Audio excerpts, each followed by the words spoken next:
పోవడం కూడా జరిగిపోయింది. మరి దీన్ని ఎలా చూపిస్తుంది? అది మీ సినిమాలో చూడాలి. నేను అదే చెప్తున్నాను. వర్మ గారు, అంటే ఈ ఎపిసోడ్ అంతా అయిపోయింది అనుకుంటున్నారా, ఇంకేమన్నా ఎదుర్కోబోతున్నారా? ఏ ఎపిసోడ్ అండి? రిలీజ్ సంబంధించినటువంటి ఇష్యూ రేపు రిలీజ్ అవునా కూడా ఈ రోజు నైట్ ఏదైనా జరగవచ్చు. అది లోకేష్ గారు చెప్పాలి. అంటే ఇంకా ఈ ఎపిసోడ్ ఫుల్ స్టాప్ పడుతుంది అనుకుంటున్నారా? అది ఎవరికి తెలియదు కదండి. మీకు తెలిసి ఉంటుంది. నాకంటే తెలుస్తుంది. నాకు అప్పుడు తెలియదు కదా, జరిగినప్పుడు కూడా. ఇంకో క్వశ్చన్ సార్, ఇంకో స్ట్రాంగ్ క్వశ్చన్ నేను అనుకుంటున్నాను. ఈ సినిమాకి మీరు తాగిన ఓట్కా డబ్బులన్నీ వస్తాయా? ఈ సినిమా షూటింగ్ చేసినన్ని రోజులు మీరు ఏదో ఒక ఈవినింగ్ నైటో లేదన్నా అంటున్నారు, తాగిన డబ్బులన్నా వచ్చే అవకాశం ఏమైనా ఉందా?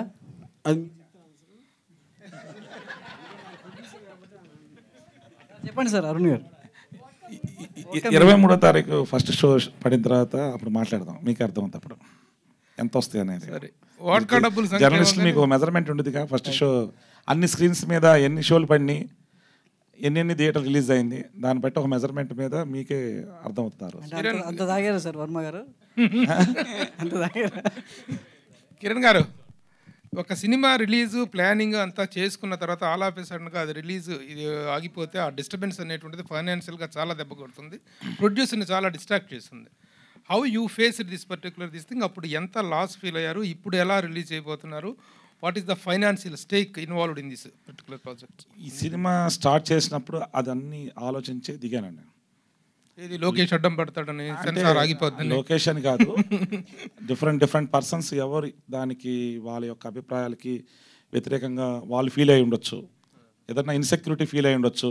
కారణాలు ఏమైనా కానీ దాన్ని అడ్డుకోవడానికి ప్రత్యక్షంగా తెలుగుదేశం పార్టీయే రోడ్డు మీదకి వచ్చి లోకేష్ గారు రిప్రజెంటేటివ్ జనరల్ సెక్రటరీయే సినిమాని ఆపమని సెన్సార్ బోర్డుకి తను పర్సనల్గా సిబిఎఫ్సి ముంబైకి స్టేట్ రీజనల్ ఆఫీసర్కి అప్లై చేయడం జరిగింది. అది తన కంప్లైంట్. ప్లస్ సిటీ సివిల్ కోర్టులో సినిమా మీద ఓటీటీ మీద స్టే తీసుకుని వచ్చారు.